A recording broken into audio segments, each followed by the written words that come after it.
आज ही के दिन 16 दिसंबर 1971 को भारतीय सेना ने पाकिस्तानी सैनिकों को धूल चटाई थी।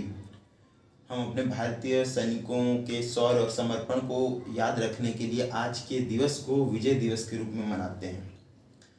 भारतीय इतिहास में आज का दिन हम बड़े गर्व के साथ याद करते हैं। तो आइए हम जानते हैं कि हुआ क्या था, क्या घटनाक्रम था। 1971 का जो युद्ध था वो मुख्यतः पूर्वी पाकिस्तान और पश्चिमी पाकिस्तान के आपसी अंतर कलह की वजह से शुरू हुआ था।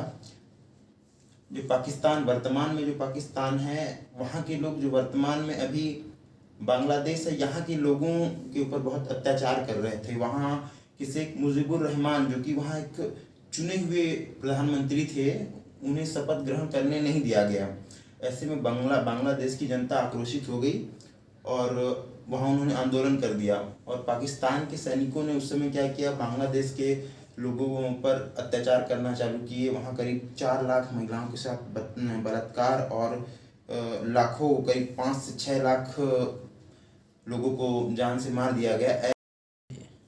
ऐसी स्थिति में जब बांग्लादेश के लोग भारत में भाग के आने लगे शरण लेने के लिए, शरणार्थी के रूप में, तब भारत में उस समय इंदिरा गांधी की सरकार थी।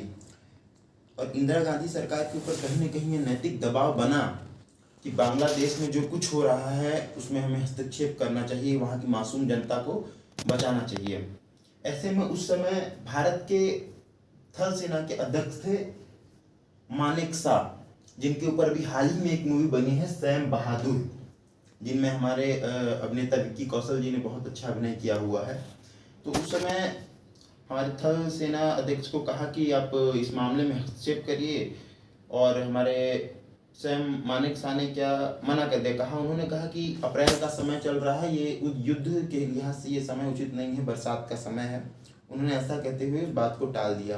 पर जैसे ही बरसात खत्म हुआ, भारतीय सेना वहाँ एक्टिव हो गई बांग्लादेश में और वहाँ के लोगों की मदद की, और पाकिस्तानी सैनिकों को खदेड़ने में मुक्ति वाहिनी नाम की, मतलब मिशन बना के एक मुक्ति वाहिनी नाम की सेना बना के भेजी गई, जहाँ भारतीय सैनिकों ने सफलता पाई। भारतीय सेना ने उस समय के लगभग पाकिस्तान के पास एक बहुत ही शानदार, जिसके बारे में कहा जाता था कि वो लगभग अजेय है, PNS गाजी पाकिस्तानी पनडुब्बी थी, जिसको हमारे INS विक्रांत ने बहुत ही शानदार तरीके से डिस्ट्रॉय कर दिया। और उसके बाद भारत की जीत लगभग सुनिश्चित हो गई थी।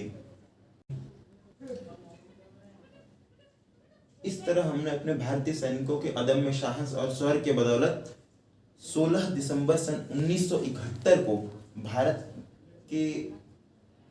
की सेना ने पाकिस्तानी जो जनरल थे, जनरल नियाजी, उनका आत्मसमर्पण करा। पाकिस्तान के 90,000 सैनिकों को भारत द्वारा बंदी बना लिया गया था।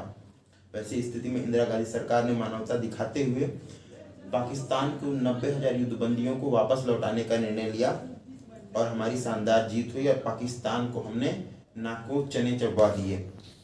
उस दिन से लेके आज तक हम अपने उस दिवस को विजय दिवस के रूप में मनाते आ रहे हैं। लेकिन पाकिस्तान जैसा शुरू से ही छोटी मानसिकता का रहा है, अपनी पिछड़ी हुई सोच, पिछड़ी हुई मानसिकता के कारण कभी उस चीज़ से उभर नहीं पा रहा है। अभी कुछ दिनों पहले जब हमारे 11 दिसंबर को हमारा धारा अनुच्छेद 370 पे माननीय सुप्रीम कोर्ट का फैसला आया कि इसे हम पूर्णतः समाप्त करते हैं, अनुच्छेद 370 अब इतिहास हो जाएगा।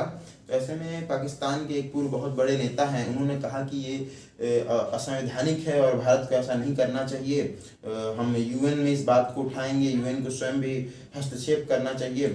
तो ये सब देखते हुए हमें यही कहने का मन करता है कि पाकिस्तान को अपनी हरकतों से बाज आना चाहिए। पाकिस्तान की इन्हीं गिदड़ भभकियों, छोटी सोच और बार बार कश्मीर का राग अलापने को लेकर मुझे कविता जो सदैव याद आती है, जो पूरे पाकिस्तान, जब से पाकिस्तान बना है तब से आज तक पूरे घटनाक्रम का जो वो एक कविता, इकलौती कविता ऐसी है जो पूरे पाकिस्तान के घटनाक्रम का वर्णन करती है। वो कविता मैं आपको सुनाना चाहूँगा। बहुत ही देशभक्ति कविता है और वीर रस से भरी हुई है। उम्मीद करता हूँ आपको पसंद आएगा। हम डरते नहीं अणु बम्बों से, विस्फोटक जलपोतों से, हम डरते हैं ताशकंद शिमला जैसे समझौतों से। सियार भेड़ियों से डर सकती, सिंहों की औलाद नहीं, भरतवंश के इस पानी की है तुमको पहचान नहीं। एटम बम बना करके तुम किस्मत पे फूल गए, 65, 71, 99 के युद्धों को शायद भूल गए। तुम याद करो अब्दुल हमीद ने पैटर्न टैंक जला डाला, हिंदुस्तानी बेटों ने अमेरिकी नेट जला डाला। तुम याद करो गाजी का बेड़ा झटके में ही डुबो दिया, ढाका के जनरल जी को दूध छठी का पिला दिया। तुम याद करो 90,000 उन बंदी पाक जवानों को, तुम याद करो शिमला समझौता, इंदिरा के एहसानों को। पाकिस्तान ये कान खोल के सुन ले कि अब की युद्ध छिड़ी तो सुन ले, कश्मीर तो होगा लेकिन पाकिस्तान नहीं होगा। अब की तू चिंता मत कर, चेहरे का खोल बदल देंगे, इतिहास की क्या हस्ती है पूरा भूगोल बदल देंगे। धारा हर मोड़ बदल कर लाहौर से गुजरेगी गंगा, इस्लामाबाद की छाती पर लहराएगा भारत का तिरंगा। रावलपिंडी और कराची तक सब कुछ गारत हो जाएगा, सिंधु नदी के आर पार पूरा भारत हो जाएगा। फिर सदियों सदियों तक जिन्ना जैसा शैतान नहीं होगा, कश्मीर तो होगा लेकिन पाकिस्तान नहीं होगा। जय हिंद।